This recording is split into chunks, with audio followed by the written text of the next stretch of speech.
Every beast I tame makes me stronger, if they don't kill me first. The others mocked my bond, but my beast pets and I will rise from their laughter. Ugh, you got ash on my coat, you little coal runt. A massive bully hurled me across the concrete like a rag doll. Laughter erupted from the crowd of wealthy students closing in around me. Edgar flicked the ash from my clothes back at my face. How'd you get the money to pay for this initiation? Don't you know the injection can kill unworthy peasants like you? Today was the day of my divine injection. If it didn't kill me, then I could gain a superhuman ability and enroll in the Golden Divine Academy. I was hoping that today would be my lucky day, for once. Then I noticed that my prized letter had fallen out of my pocket. No! I reached for it, but Edgar's boot came down hard on my hand before I could touch it. Pain surged through my arm. What's this? He snatched it up and read aloud. Good luck, Karl. Don't worry about the money. I poured the rest of my savings into your divine injection because I believe in you. Do it for your Lila and me. Love, Mum. The crowd broke into laughter. I shouted, "Give it back!" Edgar pushed me back with his boot. Your poor mother. She's going to regret wasting all that on you.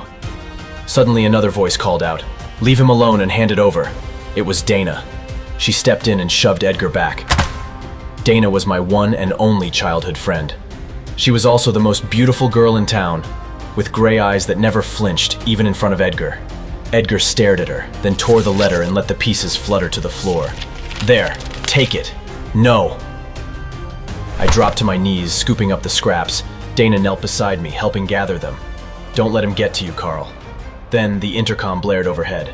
Section B, report to your testing bays. My heart pounded. It was time for the serum injection. It could either kill me or make me powerful. I held the pieces of the letter to my chest. Please, let this change everything. Edgar smirked. Showtime. Ash wipe. In line, I watched the students in front of me exit their injection rooms, one by one. Dana went in, then stepped out a minute later. Her eyes glowed faintly, and a silver moon-shaped mark gleamed on her chest. She was awakened, as a mage. Congratulations, you're going to the Golden Divine Academy. An official handed her a folder as she walked past. I grinned and pumped my fist for her. Then someone shoved me hard from behind. It was Edgar, and he had changed too. He now had a warrior's mark on his chest. I'm going to the Golden Divine Academy, loser. Where are you going after this? Back to the mines? Maybe to the morgue? I didn't respond, because I was next. The door sealed behind me with a hiss. A tall official in a white coat motioned me over without looking up from his digital pad. Sit, left arm out. I lowered myself onto the cold med bed and rolled my sleeve up. This was it. Everything my mother had scraped together, everything left of our family name. My one chance to escape my life of poverty in the mines. The official tapped the syringe. Deep breath, please. I closed my eyes. Please. I don't care what power I get. Just let me pass. The cold sting of the needle plunged in. Then a sharp burn shot up my arm. For a heartbeat, nothing happened. And then... the lights flickered. Machinery around the room began to spark. Outside, the birds shrieked in ragged unison. The official's pen froze mid-mark. What the... Ah! Pain detonated in my chest. My breath ripped out of me as something seared through my bloodstream, crawling up toward my shoulder. I gasped and looked down. On my arm, a large, jagged, three-clawed mark I'd never seen before was carved deep into my skin, raw and glowing, blazing so intensely it painted the whole room in crimson light. The official staggered back into a tray of instruments, as gasps rippled across the room. I've never seen that mark before. What is that? Suddenly, the jagged scar on my arm blazed brighter and flared outward, forming the shape of an enormous beast's claw. A spectral aura hanging above me like a predator ready to strike. Panic rose in my throat. What is this? Am I going to die? He tapped frantically at his pad, trying to make sense of the readings, while the assistants slowly backed away, one of them edging toward the door. Class, unknown. Power, unknown. Then he froze. When he looked up, his face had gone pale, as if he'd seen a ghost. There's no way. I took a step toward him. No way. What? But before he could answer, the beast-shaped aura shimmered, its massive claws crashing down, engulfing me in a surge of blinding red light. No! Suddenly the walls melted away, and I was in the wilderness, jagged trees stabbing at the sky. From the shadows, shapes emerged, A silver-furred deer with a scorpion's tail, a giant spider crackling with lightning, a white wolf with 9 flaming tails. The beasts all bowed to me. What the hell? Why were they bowing? If this was some kind of dream, it felt incredibly real. Then a huge shadow fell over me. Vast wings, something huge flying overhead with an epic screech.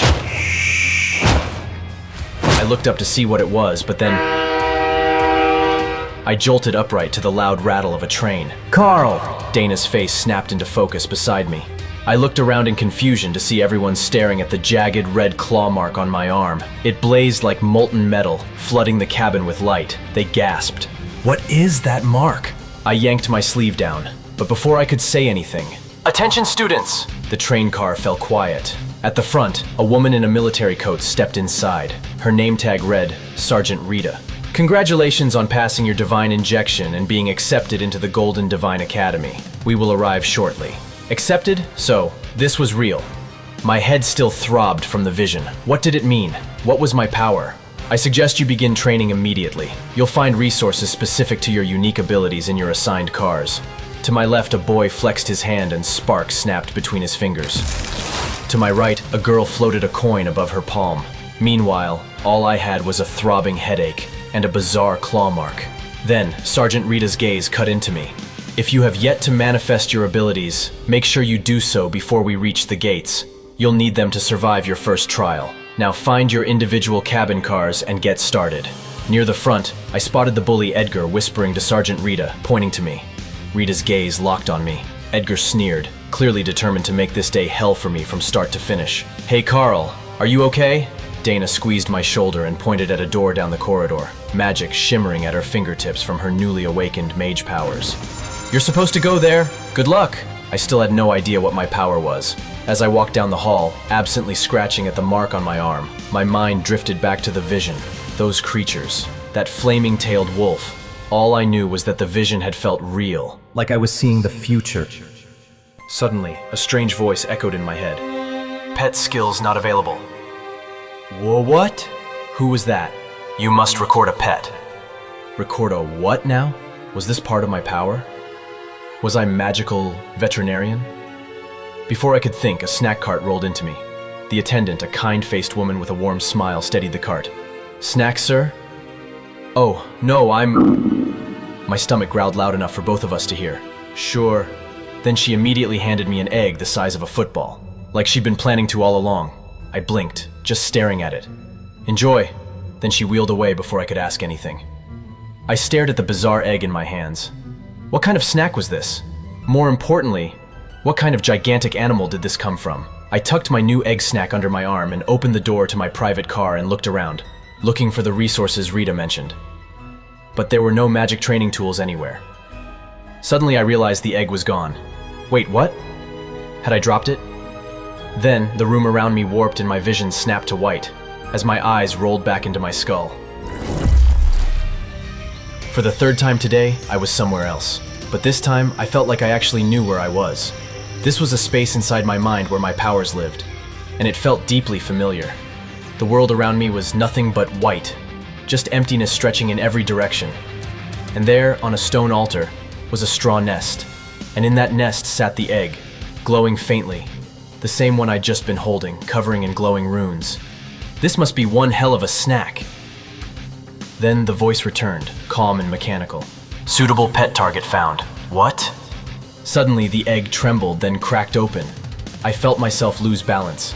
For a moment, my mind snapped back to the real world, but I wasn't in my cabin. I was in the train's kitchen, bumping into a cook. What the hell? Had I just transwalked here without realizing it? Sorry about that. Don't worry, kid. You must be really hungry. Let me get you some meat. Suddenly, my vision snapped violently back into my mind. In front of me sat the cracked egg, and beside it, a small bird chirped softly. What in the world? "Beast space activated, Windspeed Hawk pet added." My eyes widened. Wait, what? Is this my power? This isn't a Windspeed Hawk, this is just a hatchling. Windspeed Hawks were birds with a 7-foot wingspan, capable of creating tornadoes. This little bird was cute, yes, but it was no Windspeed Hawk. The smell of cooked meat brought me out of beast space and back to the real world. "Here you go. The cook extended a plate, which I ravenously snatched out of his hand without thinking. Within seconds, I was devouring all of the meat like I had never eaten anything before. It was like my body had been possessed by a hungry animal, or rather, a hungry bird. When I regained control of my body, I had pieces of meat all over my face. I looked at the cook, bowed, and promptly scurried out. I gotta get back to Dana. She'll know what this beast space thing is. Then the voice inside my head pinged through again. Beast space activated. Supervision activated. Supervision. I blinked, and my vision changed forever. The forests in the distance became crystal clear. Everything in my peripheral vision was just as clear as what was in front of me.